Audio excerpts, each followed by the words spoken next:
Hello दोस्तों, नमस्ते। Class 12th physics में आपका स्वागत है। अपन बात करें चैप्टर फर्स्ट इलेक्ट्रोस्टैटिक्स, यानी इसमें अपना आज का टॉपिक है विद्युत क्षेत्र, जो कि बहुत इंपॉर्टेंट है। इसी के ऊपर एक चैप्टर बना हुआ है, विद्युत क्षेत्र की तीव्रता। उसके बाद अपन पढ़ेंगे, ठीक है। तो विद्युत क्षेत्र क्या होता है? किसी आवेश के आसपास का वह काल्पनिक क्षेत्र जिसमें अन्य आवेश लाने पर वह आकर्षण या प्रतिकर्षण बल का अनुभव करता है, उसे काल्पनिक क्षेत्र को विद्युत क्षेत्र कहते हैं। ये कहना क्या चाहते हैं कि जैसे कि अपन यहाँ पर ये क्यू आवेश है, ठीक है। इसके चारों ओर एक कोई काल्पनिक क्षेत्र ले लिया अपन ने, ठीक है। चारों ओर काल्पनिक क्षेत्र लेके, और यहाँ पे एक क्यू नॉट कोई अन्य आवेश है, ठीक है, जिसको अपन इस काल्पनिक क्षेत्र के अंदर ला रहे हैं। ये एक क्षेत्र बना दिया जिसके अंदर अपन क्यू नॉट को आवेश को ला रहे हैं, जिसके कारण ये जो क्यू आवेश है ये इसके ऊपर आकर्षण लगाएगा या प्रतिकर्षण बल लगाता है, ठीक है। जिस क्षेत्र के अंदर आ गया, यहाँ पर आ गया, मान लिया अगर यहाँ पर लाया तो यहाँ पर बल नहीं लगाएगा, लेकिन जैसे इसके अंदर लाएंगे तो यहाँ पर बल लग जाएगा।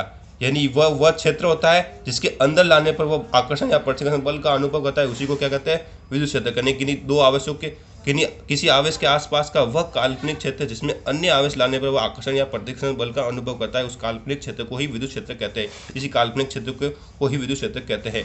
अब अपन बात करें तो विद्युत क्षेत्र का मान होता है, इस विद्युत क्षेत्र उस विद्युत क्षेत्र की तीव्रता से प्रदर्शित करते हैं। और विद्युत क्षेत्र की तीव्रता क्या होती है?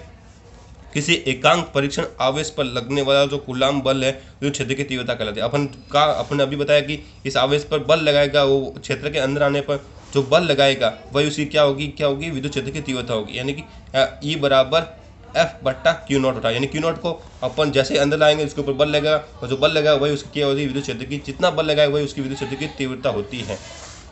अगर अपन इसकी मात्रा की बात करें तो एफ बटा क्यू नॉट इसका मान होता है विद्युत क्षेत्र की तीव्रता का। एफ का मात्रक होता है न्यूटन, बल होता है, बल का मात्रक न्यूटन होता है। क्यू आवेश होता है, आवेश का मात्रक होता है कूलाम, यानी न्यूटन बटा कूलाम इसका विद्युत क्षेत्र की तीव्रता का मात्रक होता है। जो कि सबसे इंपॉर्टेंट है, यह क्वेश्चन में पूछता है। वह इसका अन्य मात्रक होता है वोल्ट बटा मीटर, ठीक है। ये कैसा है वो अगले चैप्टर में अपन पढ़ेंगे। अगर अपन इसकी विमा की बात करें तो इसकी विमा होती है यहाँ पर बल बटा क्यू आवेश है, बल की विमा होती है m1L1T-2, ठीक है। ये सबसे इंपॉर्टेंट, ये तो आपको याद होनी ही चाहिए। तो बल की विमा होती है m1L1T-2, ठीक है। और आवेश की विमा होती है AT। अगर इसको सॉल्व करेंगे m1L1T यहाँ से ऊपर जाएगा तो माइनस का हो जाएगा और -3 हो जाएगा, और A भी ऊपर चला जाएगा तो A-1 हो जाएगा। यानी इसकी विमा हो जाएगी m1L1T-3 A-1, ठीक है। और अगर अपन बात करें विद्युत क्षेत्र की तो विद्युत क्षेत्र एक सदिश राशि है जिसकी कोई दिशा होती है, और दिशा क्या होती है? प्लस से माइनस की ओर होती है। यानी कि यहाँ पर अपन देख सकते हैं, यहाँ पे एक प्लेट लगी हुई जिस पर प्लस चार्ज है, और यहाँ पे ये प्लेट लगी हुई जिस पर माइनस चार्ज है, ठीक है। तो इसकी दिशा क्या होगी? प्लस से माइनस की ओर होती है, प्लस से माइनस की ओर, प्लस के माइनस की ओर, प्लस के माइनस की ओर होती है, ठीक है।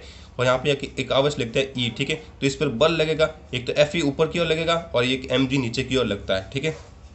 एफ ई की बात करें तो क्यू नॉट ई होता है, जो कि अपन अब भी पढ़ा है। यहाँ पर ये देख सकते हैं अपन ई बराबर एफ बटा क्यू होता है, यानी कि एफ बराबर क्यू ई होता है। तो अपन लिख दिया अपन ने, और एफ ई की वैल्यू क्या है? एम जी के बराबर होगी। यहाँ पर देख सकते हैं एम जी के बराबर, तो एम जी लिख दिया। अब क्यू क्या अपन ने ई माना था आवेश, तो यहाँ पर ई लिख सकते हैं, यानी एम जी बराबर ई एप्सिलॉन होता है। ये भी आपकी वैल्यू याद रखनी है, ठीक है।